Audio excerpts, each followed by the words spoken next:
ಮೊದಲನೇದಾಗಿ ತಮ್ಮೆಲ್ಲ ಗೊತ್ತಿದ್ದಂಥ ವಿಷಯ, ನಾನೊಬ್ಬ ಕನ್ನಡಿಗ, ಇದೇ ಗುಲ್ಬರ್ಗಾದಲ್ಲಿ ಹುಟ್ಟಿದವನು. ಅತ್ಯಂತ ಪ್ರೀತಿಯ ಭಾಷೆ ಅಂತಂದರೆ ಕನ್ನಡ, ಪ್ರಶ್ನೆನೇ ಇಲ್ಲ. ಮತ್ತು ಯಾರೂ ಅನ್ಯತಾ ಭಾವಿಸ್ಬಾರ್ದು ಸರ್. ಈ ತ್ರಿಭಾಷೆ ದ್ವಿಭಾಷೆಯ ವಿಷಯದ ಬಗ್ಗೆ ಸುಪ್ರೀಂ ಕೋರ್ಟ್ ಒಂದು ನಿರ್ಣಯ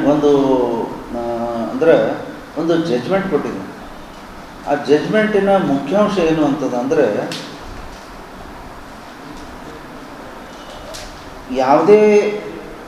ಯಾವುದೇ ನಮ್ಮ ರಾಷ್ಟ್ರದ ನಾಗರಿಕ ತನ್ನ ಮದರ್ ಟಂಗ್ನಲ್ಲಿ ಕಲೀಲಿಕ್ಕೆ ಅವನಿಗೆ ಸಂಪೂರ್ಣವಾದಂಥ ಅಧಿಕಾರ ಇದೆ.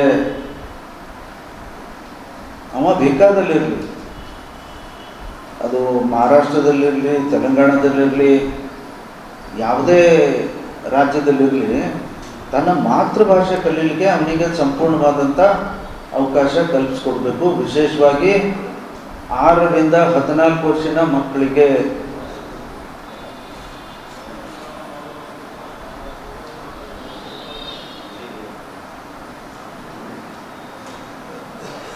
ಈ ಎಲ್ಲ ಕಾರಣದಿಂದ ಬಾರ್ಡರ್ನಲ್ಲಿ ಇರುವಂಥ ಅನೇಕ ಜಿಲ್ಲೆಗಳು, ಈಗ ನಮ್ಮ ರಾಜ್ಯಕ್ಕೆ ಭಾಳ ದೊಡ್ಡದಾದಂಥ ಬಾರ್ಡರ್ ಮಹಾರಾಷ್ಟ್ರ ಜೊತೆಗಿದೆ. ಇನ್ನೂ ಸ್ವಲ್ಪ ಕೆಳಗೆ ಬಂದರೆ, ಅಂದರೆ ಆ ಬೆಲ್ಗಾಮ್ ಆ ಭಾಗದಿಂದ ಈ ಕಡೆ ಕೆಳಗೆ ಬಂದರೆ ನಾವು ತೆಲಂಗಾಣ ಅಥವಾ ಆಂಧ್ರ ಅಥವಾ ತೆಲುಗು ಭಾಷೆ ಪಕ್ಕದ ರಾಜ್ಯದಲ್ಲಿ ಇದ್ದಾರೆ. ಇನ್ನೂ ಆ ಕಡೆ ಬಳ್ಳಾರಿಯಿಂದ ಕೆಳಗಡೆ ನೀವು ಹೋದರೆ ತಮಿಳು ನಮ್ಮ ಬಾರ್ಡರ್ ಏರಿಯಾ ಬರುತ್ತೆ. ಕೇರಳನೂ ನಮಗೆ ಸಾಕಷ್ಟು ಬಾರ್ಡರ್ ಹತ್ತುತ್ತೆ. ಹೀಗಾಗಿ ಆ ಜನ ಈಗ ನಮ್ಮ ರಾಜ್ಯದಲ್ಲಿ ತಗೊಳ್ಳಿ. ನಮ್ಮ ರಾಜ್ಯದಲ್ಲಿ ನಾವು ಅಂದರೆ 56ಕ್ಕಿಂತ ಮೊದಲು ನಾವು ಇವತ್ತೇನು ಮರಾಠವಾಡ ಅಥವಾ ವಿದರ್ಭ ಈ ಭಾಗ ಏನು ನಾವೇನು ನಿಜಾಮ್ ಸ್ಟೇಟಲ್ಲಿ ಇದ್ದೀವಿ, ಹೈದರಾಬಾದ್ ಸ್ಟೇಟಲ್ಲಿ ಇದ್ದೀವಿ. ಅವರು ಮರಾಠಿ ಭಾಷೆ ಅವರು ಮಾತಾಡ್ತಿದ್ರು. ಈ ಕಡೆ ಅನೇಕರು ತೆಲುಗು ಮಾತಾಡ್ತಿದ್ರು, ಈ ಭಾಗದ ಕನ್ನಡ ಮಾತಾಡ್ತಿದ್ರು. ಆದರೆ ಆ ಬಾರ್ಡರ್ ಏರಿಯಾನಾಗಿರೋರು ಏನೋ ಅವರಿಗೆ ಬೇರೆ ಬೇರೆ ಕಾರಣದಿಂದ ನಮ್ಮ ರಾಜ್ಯದಲ್ಲಿ ವಿಲೀನ ಆಗಿದ್ದಾರೆ. ಅವ್ರಿಗೆ ನಾವು ಕನ್ನಡ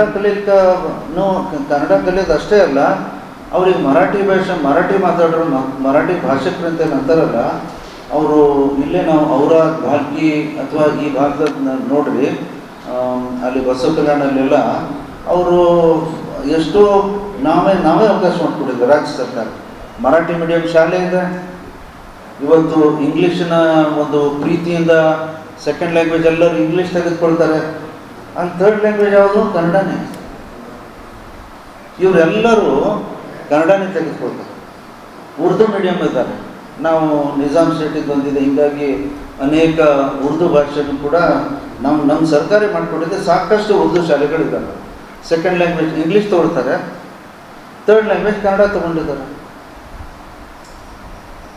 ಸೊ ಬರೀ ಒಂದಲ್ಲ, ಉರ್ದು, ಮರಾಠಿ, ಸಂಸ್ಕೃತ್, ತಮಿಳ್, ಕನ್ನಡನೂ ಕೂಡ ತಿಳಿದ್ರಿ. ನಾವು ಕನ್ನಡ ಬಗ್ಗೆ ನಮ್ಗೆ ಅಭಿಮಾನ ಅದ. ಥರ್ಡ್ ಲ್ಯಾಂಗ್ವೇಜ್ ಕನ್ನಡ ತೊಗೊಂಡವ್ರು ಬೇಕಾದಷ್ಟು ಜನ ಇದ್ದಾರೆ. ಹೀಗಾಗಿ ಇದು ಎಲ್ಲೋ ಒಂದು ಕಡೆ ಸರ್ಕಾರ ಸಡನ್ಲಿ ದ್ವಿಭಾಷೆ ಪದ್ಧತಿಯನ್ನು ತರ್ತೀವಿ ಅಂಥೇಳಿ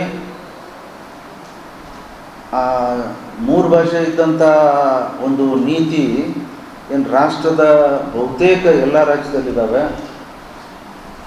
ಅದನ್ನು ಬಿಟ್ಟು ದಿಢೀರನೆ ನಿನ್ನೆ ಮಾನ್ಯ ಮಧು ಬಂಗಾರಪ್ಪನವರು, ನಾವು 3ನೇ ಭಾಷೆ ಯಾವುದೇ ಆಗಿರಲಿ ಅದನ್ನು ನಾವು ಅಂದರೆ ಲೆಕ್ಕಕ್ಕೆ ತೆಗೆದುಕೊಳ್ಳೋದಿಲ್ಲ.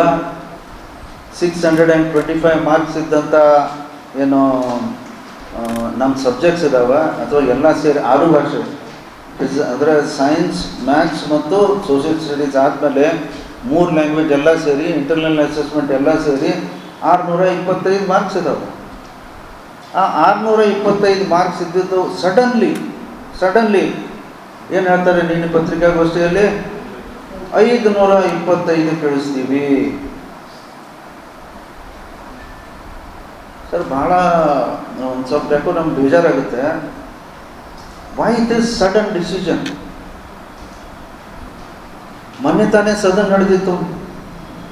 ಈ ಮುಖ್ಯವಾದಂಥ ನಿರ್ಣಯ ನೀವು ಸದನದಾಗೆ ಈ ಒಂದು ಇದ್ರ ಬಗ್ಗೆ ನೀವು ಚರ್ಚೆಗರೆ ಹಾಕ್ಕೊಂಡಿದ್ರೆ ಅಥವಾ ಯಾವುದೇ ರೀತಿಯಿಂದ ತಂದು ಚರ್ಚೆ ಮಾಡಿದರೆ ಬಹುಶಃ ಈ ನಾವೇನು ಜನಪ್ರತಿನಿಧಿಗಳಿದ್ದೀವಿ, ಬರೀ ಶಿಕ್ಷಕರು ಪದವೀಧರರಲ್ಲ, ಇಡೀ ರಾಜ್ಯದ ಎಲ್ಲ ಜನರು, ವಿಶೇಷವಾಗಿ ಬಾರ್ಡರ್ ಏರಿಯಾನಲ್ಲಿದ್ದಂಥ ಶಾಸಕರು, MLAಗಳು, MLCಗಳು ಅವರು ಇದ್ರ ಬಗ್ಗೆ ತಮ್ಮ ಪ್ರತಿಕ್ರಿಯೆ ಹೇಳ್ತಿದ್ರು.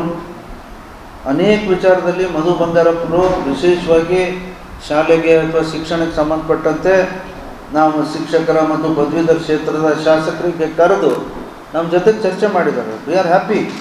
ಅನೇಕ ವಿಷಯಗಳನ್ನು ಚರ್ಚೆ ಮಾಡಿ ನಾವು ಬಗೆಹರಿಸಿದ್ದೀವಿ. ಬಟ್ ಈ ವಿಷಯ ತಂದೇ ಇಲ್ಲ. ಸಡನ್ಲಿ ಇವತ್ತು ನಿನ್ನೆ ಪತ್ರಿಕಾಗೋಷ್ಠಿಯಲ್ಲಿ ಹೇಳ್ತಾರೆ, ಯಾವಾಗ ಆಲ್ರೆಡಿ ನೋಟಿಫಿಕೇಶನ್ ಆಗಿ SSLC ಎಕ್ಸಾಮ್ ಕೆಲವು ಸಬ್ಜೆಕ್ಟ್ ಮುಗಿದು ಹೋಗಿದ್ದಾವೆ. ಥರ್ಡ್ ಲ್ಯಾಂಗ್ವೇಜ್ ಎಕ್ಸಾಮ್ ಇನ್ನೂ ಬಹುಶಃ ಸೆಕೆಂಡಕ್ಕೆ ಥರ್ಡ್ ಲ್ಯಾಂಗ್ವೇಜ್ ಎಕ್ಸಾಮ್ ಇದೆ. ಇದು ನಾವು ಪರೀಕ್ಷೆನೂ ಮಾಡ್ತೀವಿ, ಆದರೆ ಅದು ಯಾವುದೂ ಲೆಕ್ಕಕ್ಕಿಲ್ಲ, ಅದಕ್ಕೆ ಗ್ರೇಡ್ ಕೊಡ್ತೀವಿ. ಅಂದರೆ ಆ ಥರ್ಡ್ ಲ್ಯಾಂಗ್ವೇಜ್ ಇಂಪಾರ್ಟೆನ್ಸ್ ತಾವು ಪೂರ್ತಿ ತೆಗೆದುಬಿಟ್ಟಿದ್ವಿ.